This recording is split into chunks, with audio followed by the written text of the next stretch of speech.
Well, good afternoon, fellow MFT students. Hope everyone's doing fine. Here's my response to our ethical questions.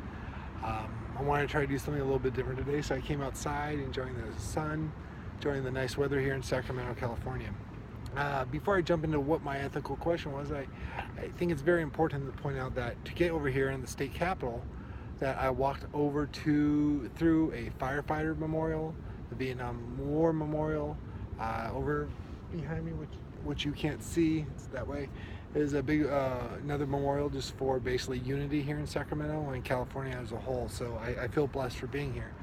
But what I wanted to bring up, my ethical question is a discrimination against patients. Recently, there have been laws enacted, and specifically this one I'm talking about here, it's in my reference list, Tennessee and Mississippi, how therapists can discriminate against clients that might be LGBTQ. That's lesbian, gay, bisexual, transgendered, and questioning. To me, this is an extremely horrible thing, and I'm going to say something right now that might get some people riled up and upset, but if you are any way homophobic or believe that your values, either on any kind of religious side, should stop you from seeing any person of this subgroup, then I don't think you should be in therapy. As a marriage and family therapist, as a psychologist, psychiatrist, clinical social worker, and on and on. If you have a issue with providing services to people, then I highly suggest that you go, honestly, and not trying to be rude, go work at your church, become a counselor there, and only see the people that you wish. Because we have, as marriage and family therapists specifically, we have a sacred duty to provide services to the community at whole, not based on whether or not we feel icky if you like to have some other sort of romantic or sexual act with someone else, or if you love someone else. That's not what we're here for. We're here to help people. That's my opinion. I'm sorry to talk about. So I wanted to bring up specifically my ethical question, and that is it right that therapists can now deny in some areas whether or not they can see patients based on their sexual orientation, or their desire to be a transgender person, or their desire just to walk around in a corset or in pants if you're a woman, or something like that? And no, I don't think so. And that's because, yes, I do know that we have laws, and this is where it gets to be the touchy subject, is because they're only following the laws of whatever state. In the one case here with my outline from the Atlantic, Mississippi and Tennessee, specifically right off the bat right there, they do have now laws that allow you to refuse to see them and be protected by that law. But as a marriage and family therapist, we are also bound by our code of ethics. And the AAMFT number one, oh no, not number one, sorry, wrong page. Here we go, 1.1. I'll read it to you. Standard 1, Responsibility Clients, Code 1.1, Non-Discrimination. Marriage and family therapists provide professional assistance to persons without discrimination on the basis of race, age, ethnicity, social and economic status, disability, gender, health status, religion, national origin, sexual orientation, gender identity, or relationship status. There you go. Ethical dilemma solved. That's not really. I completely understand. I don't agree with, but I understand people having homophobic values or ideas. Once again, I don't agree with them. You need to get over it.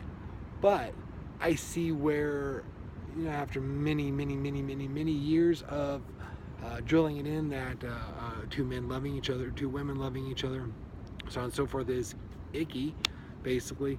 I get why people have it there, and we need to work at it. But you have also come into a profession where you're there to help people. What if, as I said, I was walking through the firefighter memorial over here. What if the firefighter says, "Oh, I'm not going to help put up that house because the two guys that live in there are gay," or the or the two women in there are gay. Firefighters have a duty to provide services, a public trust. The public trust that firefighters who jump into that profession are going to help them. Same thing happens with marriage and family therapists, or therapists for that matter. The public believes that they're going to be able to go there and have an ear to listen to. The person might not be the best, you know. I mean, you do have your biases in that, you know, that's something where you're going to have to work out. But you need to be able to be strong there and talk to them and go overcome the things. God, I don't know what else to say. This has really got me fired up, though. When I was reading that people are refusing to see other clients just because of their sexual orientation. It doesn't matter what you do in the privacy of your own bedroom. And let me go back. That's what we're really talking about. It's not so much if gay, lesbian, transgender, all that came out to, you know, just a pure love thing. I think everyone would be fine. But what everyone gets hung up on is, in my opinion, the sex.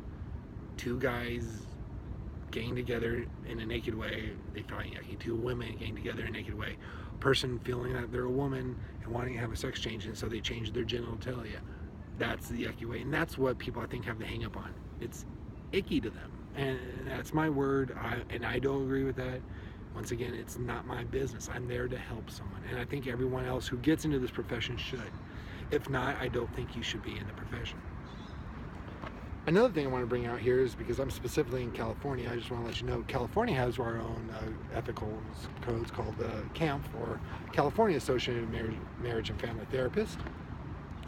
And once again, number 1.1, non-discrimination. You know, it's not word for word, but it's pretty much the same as the American Association of Marriage and Family Therapists. So I have a big issue here.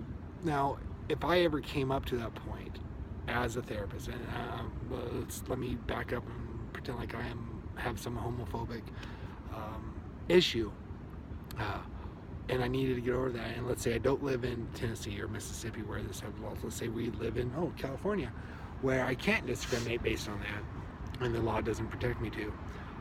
What I would do is, if I had a big enough issue that I was not able to push aside, if I wasn't able to get over to help my client, I would help that client find someone else that could go. And then I would, you know, self-reflect and find out if I'm in the right profession. But what I would do is help them seek out. I would continue seeing them on whatever issues they have the best I can, with the express knowledge that we both have that we're going to be looking for someone else and I can't help them. I don't want to abandon a patient. That's again against the code of ethics, so we're not going to go that. I'm not going to say, get out of my office, go away, we're not going to help you. What I'm going to do is say, okay, I have this hang up, I cannot be an effective therapist to you. Let's go find, you know, Jim Bob down the street that can provide services to you, or Sally Mae, or not Sally Mae, that's our student loans, or we'll go find Sally to help you. That's what I would do there. But what I would more than likely do, what I would want to do, is to still continue seeing the patient, recognize privately to myself that I have this hang up about their sexual orientation or their gender identity, or, you know, whatever the gambit is we're talking about, so I can start working on that myself. And then I would go talk to a colleague. I have several that I work with that I can sit down with and say, hey, how should I deal with this? How can I push it again, my biases, and help this person? I think that's what we all should do. That way I'm still providing the public trust, I'm still helping my client, I'm not abandoning them, and I'm not disobeying any laws and or the code of ethics. I think that's very important. So I'm about out of time here for the 10 minutes on YouTube. Yep, that's the bell. Anyhow, I hope everyone's doing fine. I hope I didn't upset anyone, but I truly believe that everyone has a right to try to help or follow, you know, their passion, whatever they want to do as far as your profession. But if you can't fulfill it for everyone, I don't think you should be doing it. Or you should be limiting yourself into, for example, your own religious organization as an example. You know, just, we all live here. We're all part of one big, huge family or system, you know, using our technical terms. So we need help one another.